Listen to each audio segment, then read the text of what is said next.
From the studios in San Diego, California, this is Frank Fired Up here on the Mixed Up Sports Network, coming to you live here on this Friday, the 26th day of May, 2017. 5 or 6 minutes past the 6 o'clock hour. As we get set to go today, we got rather lean show today, going over the Mets, who gave one away yesterday, and it wasn't by the bullpen. It was from managing decisions before the game even started. The Yankees looking to open up their series with a win against the Oakland Athletics, but we'll begin today with with pretty much where you would expect to begin today, and that is with the Cleveland Cavaliers, who advanced to the NBA Finals, and we finally, what we all knew since last year has now officially become a reality, and that is that the Golden State Warriors will play the Cleveland Cavaliers in what I am determining is the Rocky 3 of the NBA Finals. This is really going to be the last one of interest, and if they try it again, it's just going to get worse and worse and worse after this. Even though I will say the Rocky Balboa movie that came out, what was it, in 2013 or 14? I enjoyed that. Um, Cavaliers left little doubt in this one. I mean, they led 43-27 by the end of the first quarter. LeBron puts up 35, becoming the all-time playoff scoring leader, passing Michael Jordan. And listen, anytime Michael Jordan is the measuring stick for a single player's performance, it's greatness is all it is.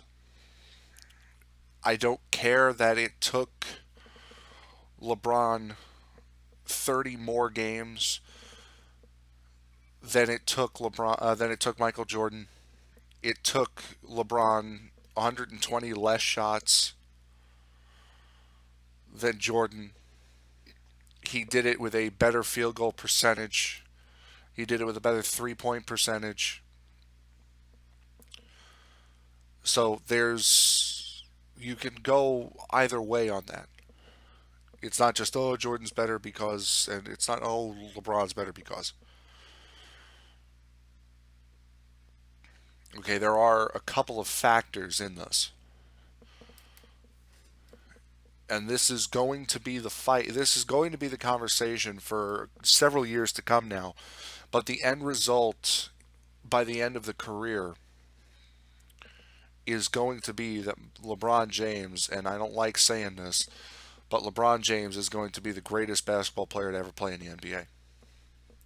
That's what the end result is going to be. I mean, last night he went 13 for 18, 4 for 7 from 3, 5 for 8 from the free throw line, 8 boards, 8 assists, 3 steals.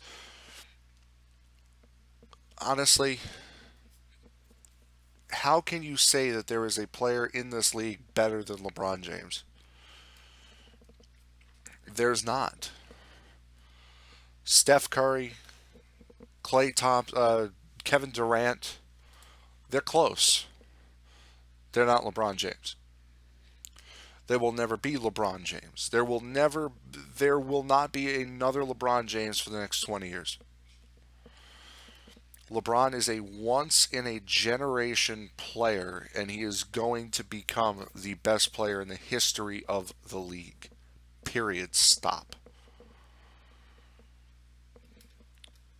You want LeBron James to take over a game? He took over a game last night. He took over game 5 last night. And even with the ankle injury, Kyrie Irving goes 9 for 15, 4 for 8 from 3, 24 points. Love with his back gets 15 points, 11 boards. He didn't shoot all that well. It was his worst shooting game of the series. He shot 5 for 13, 3 for 7 from 3. But honestly, this game was about as lopsided as really as game two. I will say this, beyond, this was definitely the more competitive of the conference finals. This is probably one of the more competitive series that we've seen a team put up against Cleveland in quite some time. Because the first game, Boston only lost by 13. Game three, they won. Game four, you lose by 13. Now you had the big 44-point loss in game two, and then last night you lose by 33. But there was cause at the end of games to think, well, Boston's actually pretty close. And the way they came back from their deficit in game three made me sit there while I'm watching game four going, you know what? Maybe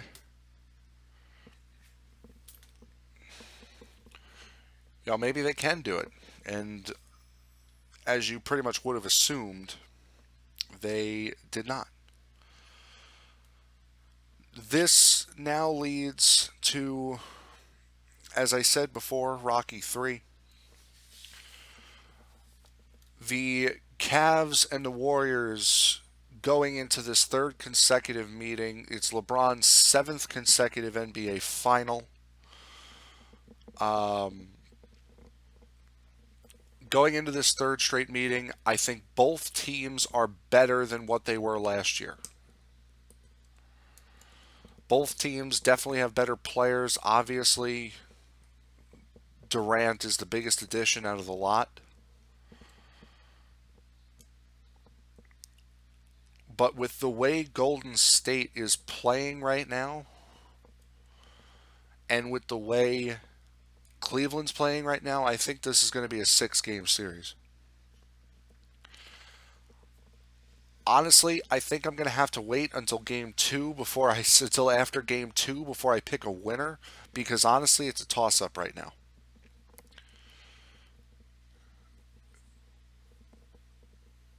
Because the officials are not going to want to get in the middle of the NBA Finals. They've had a tendency to swallow the whistles. They've had a tendency to allow a lot more things to go during the playoffs, and especially during the finals. And that will definitely play in the favor of LeBron. That'll definitely play in the favor of Kevin Love. That'll play in the favor of Tristan Thompson for Cleveland. For Golden State, you have the two guys that can really throw LeBron off of his game, and that's JaVale McGee and Draymond Green. Because those two will not be afraid to push LeBron around. Those two will not be afraid to make it very, very difficult for LeBron to get in and score. Would it surprise me at all if this was the case? No. It's going to be a very difficult series, I feel, for LeBron. Golden State knows what they have to do. They know they have to make it as difficult as possible for LeBron. And that is what they're going to do. You saw what happened last year when you lose a major player and a major nuisance like Draymond Green. LeBron James runs absolutely wild and turns the tide of the series completely.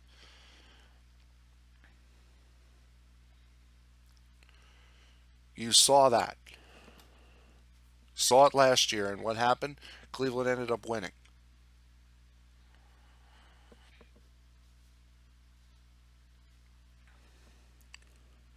If Cleveland can do that again, they should win. If Golden State can stop LeBron, Golden State should win. It all comes down to LeBron. It really does. Winning and losing comes down to one player on one team. Stop him, you win. Let him go, you lose. That's all there is to it. For the NBA Finals, the finals will start on Thursday, June 1st, which will run, as far as I can tell, there will be no overstep between the NHL Stanley Cup final and the NBA final. So the first two games will be in Golden State, as they were last year. First game will be on Thursday, June 1st. The second game will be on Sunday, June 4th. Then it goes to Cleveland, June 7th and 9th. Game 5, which I would expect is going to be needed, will be on June 12th. Game 6, which I expect will be needed, will be Thursday, June 15th. So you're already 2 weeks into this thing.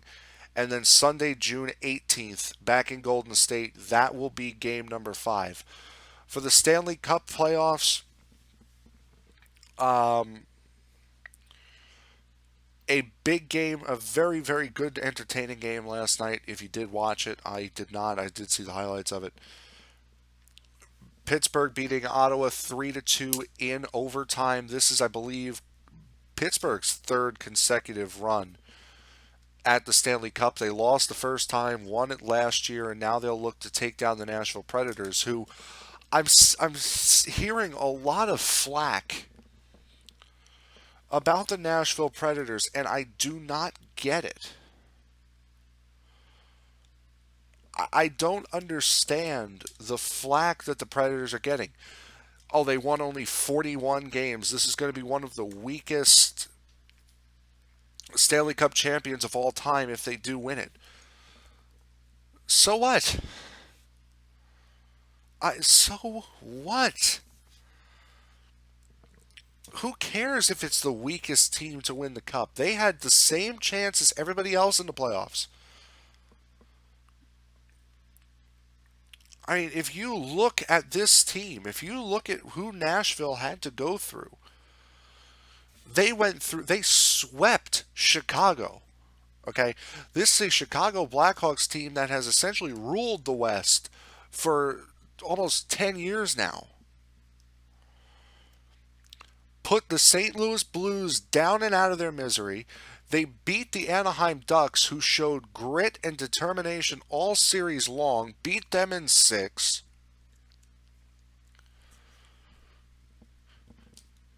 And now you face Sidney Crosby, Evgeny Malkin, Phil Kessel, Pat Hornqvist, Murray, Fleury, whoever they decide to put in net. Honestly, that's where Anaheim lost the series. I understand after you have a bad loss the way Anaheim did against Nashville, the need to change something up. Change up the lines, not the goaltender. Jonathan Bernier played solid in Game 6. He did not deserve to be in net, though. You have to put trust, you have to put faith in John Gibson. If this is your franchise goaltender, if this is the goaltender of the future for the Anaheim Ducks, you have to put faith in Gibson. Do not take him out of an elimination game after having a bad Game 5, because I know if it were me, the only thing on my mind would be redemption. That's it. Redemption. They made me look like a fool. Guess what? I want a piece of them in Game 6. And guess what? I'm going to get a piece of them in Game 7. That would have been my mindset if I was Gibson.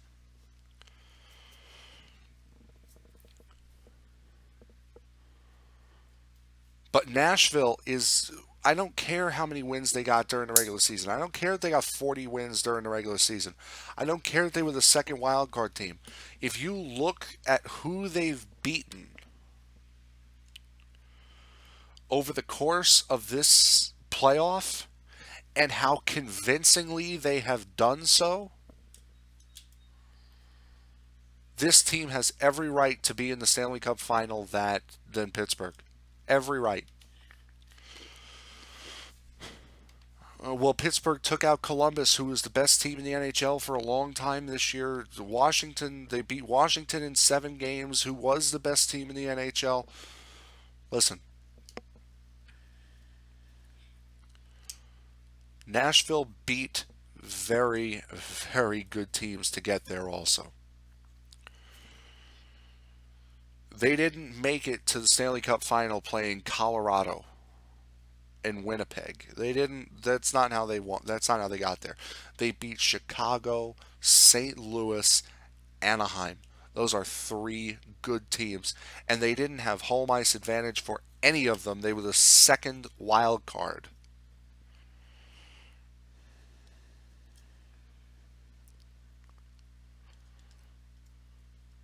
Nashville earned their right to be where they are. Same as Pittsburgh. Same as Pittsburgh.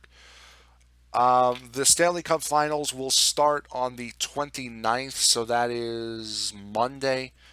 They will start Memorial Day. Game 2 will be the 31st in Pittsburgh. Pittsburgh gets the start, gets home ice advantage, which anyone who watches hockey knows that home ice advantage in the NHL means absolutely nothing.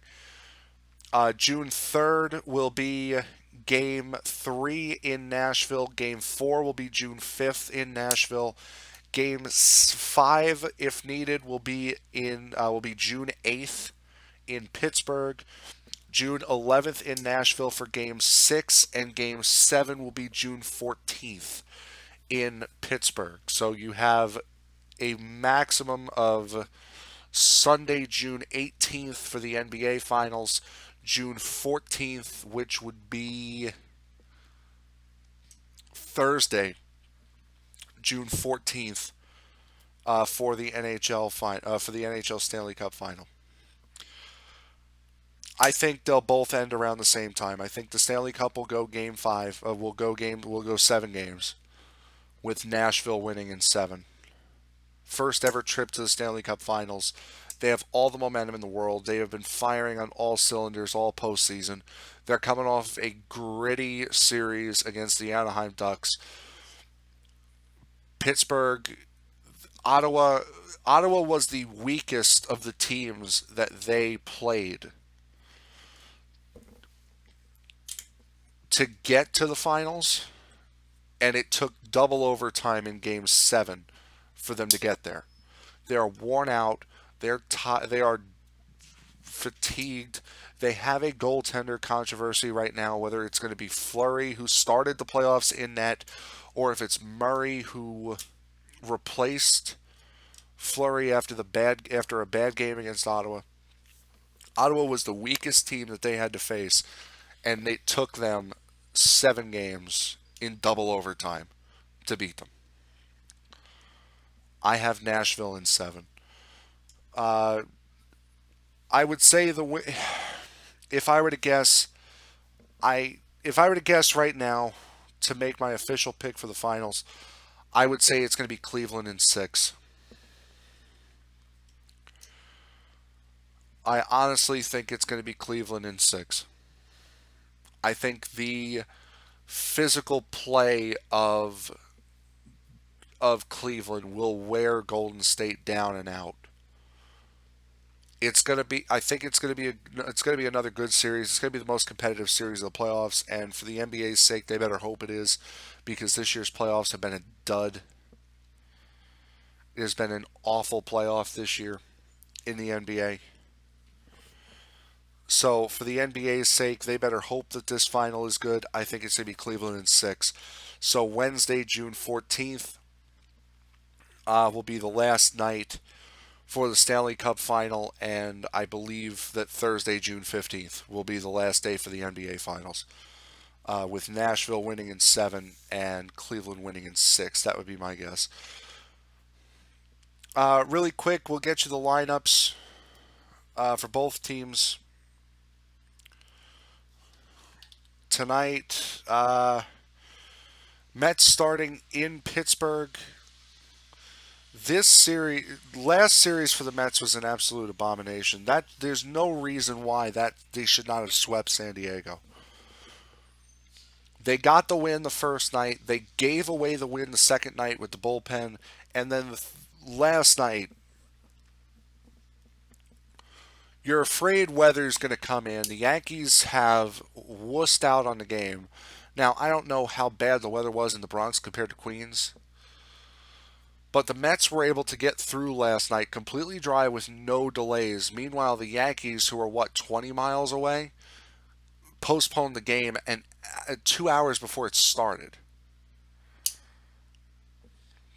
Okay, a little bit of a problem with that. For the Mets last night, again, they gave away that game last night. There is absolutely no reason not to start Jacob deGrom unless you were looking for a reason to do what the Mets did today, which was call up Tyler Pill from the minors and send Rafael Montero down. That's the only possible explanation that I can think. You're looking for a reason to send Montero back to Vegas. So throw him out there for a dud game against a team he should beat. When he screws it up, we'll send him back down to the minors. It was 2-0 at the end of the first inning. You knew it was over. You knew it was over because when the Mets play a team with a young pitcher, they do not perform well. Now, I understand Lucas Giolito is supposed to be a huge star, but Lucas Giolito's first two major league starts were against the Mets, and the Mets made him look like a 20-year Cy Young Award every year, All Star, Hall of Fame veteran. You name it. That is what the Mets made him look like in both starts, not just one of the two, both. The Mets do not perform well when it is young pitchers making their major league debut or making their third start or second start, third start, fourth start.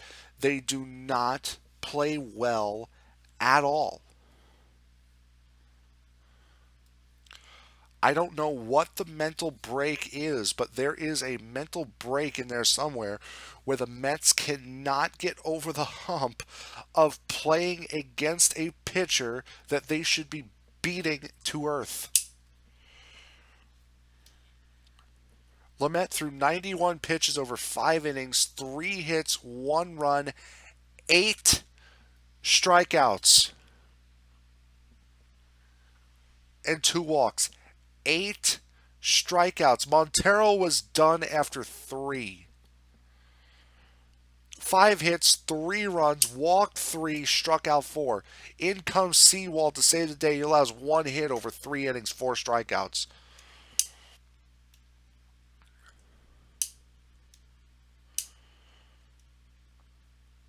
I mean, it just goes to show that how bad the situation has gotten for the Mets that Paul Seawald is the savior for New York.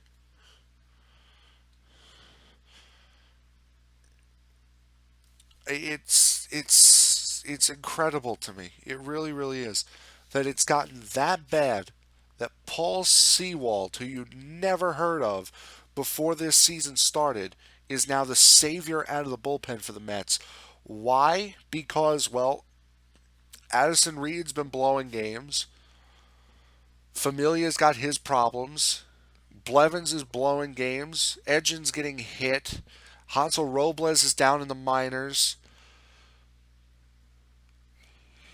Ramirez is getting hit. Salas is getting hit. Here's Paul Seawald. Well, whatever. Make the best out of it. That's what he's doing. That's all he needs to do. For the Mets tonight, it'll be Jacob deGrom going. He should have went last night, but the Mets felt as though yesterday was a game they can give away because when you're 6 games under 500 now, 7. in the middle of May. These are towards the end of May. Those are you're in a perfect position to give games away. deGrom going tonight, 3-1 with a 3.56 ERA, 76 strikeouts. He will be going up against Chad Kuhl, 1-4 with a 5.85 ERA and 33 strikeouts. Kuhl, his last start against the Phillies, 1 hit, 2 walks, striking out 5 over 5 innings, 7 outs on the ground. He is a sinker ball pitcher. Never faced the Mets, which means expect a loss tonight. For the Mets tonight, it'll be Michael Conforto, Jose Reyes, Jay Bruce, Walker, Duda, Asdrubal Cabrera back in the starting lineup tonight. Granderson, Rene Rivera, and Jacob deGrom. For the Pirates tonight, it'll be Adam Frazier, Josh Harrison, Josh Bell, Gregory Polanco, David Freese, Andrew McCutchen, Francisco Cervelli, Jordy Mercer, and Chad Kuhl. For the Yankees tonight, they start their series against the Oakland Athletics, who are outperforming themselves. They will face young, up-and-coming pitcher Sean Manaea, lefty. 2-3 with a 5.24 and 37 strikeouts. Masahiro Tanaka will be on the other side. In a contract year, he's had a couple of very, very bad games this year, and we've seen it, and I'm sure you've heard it, that if for some reason Hideki Matsui, Ichiro, and apparently Yu Darvish appear to be the only exceptions to the rule. Japanese imports do not do well in the majors after 3 or 4 years. This is what Tanaka's third year in the majors. He's 5-3 with a 6.56 ERA. When he came into the league, he hadn't given up a run in over a year and a half. Japanese imports do not fare well in the majors. For the lineup for Oakland tonight, it'll be Rajai Davis in center, Matt Joyce, Jed Lowry, Chris Davis, Ryan Healy, Trevor Plouffe, Stephen Vogt, Mark Canha, and Adam Rosales ahead of Sean Manaea. Now Manaea is a lefty, so you'll see you'll see a little bit of a different lineup out of the Yankees tonight. It'll be Gardner, Hicks, Holiday, Castro, Judge, Gregorius, Headley, Carter, and Austin Romine, with Masahiro Tanaka on the mound. So you have those two games tonight. Let's see here.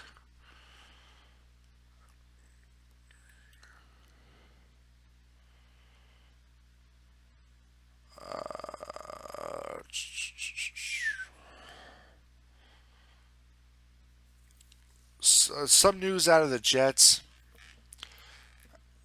which I think is honestly very significant as it comes to the NFL. The Jets plan to hire Colette Smith, the team's first woman coach. Smith, who is 44, is currently coaching and currently a coaching and marketing executive with the New York Sharks, a member of the Independent Women's Football League. As far as I know, she was also a player for the New York Sharks. So, hey, all power to her. Finally, you can actually say a good move out of the Jets.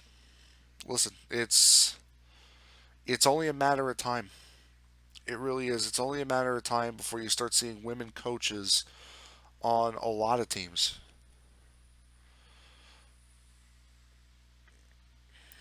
Let's see here. Just also, we'll get more into this as the summer progresses, but it's nice to get a little bit of a taste of it now. A couple of trade deadline deals possibly for the Yankees that they could pursue. Garrett Cole could definitely be one of them. Or I mean, there's a couple of different options, And of course, as the summer goes on, we will explore those. But really quick, before we go, I just saw this from ESPN New York. The Mets have purchased the contract of Tyler Pill from AAA Vegas and option Rafael Montero. We told you that one. New York has also transferred Seth Lugo, partial UCL tear, from the 10-day DL to the 60-day DL. So most likely he is done for the year. So you will. So it looks as though you will not see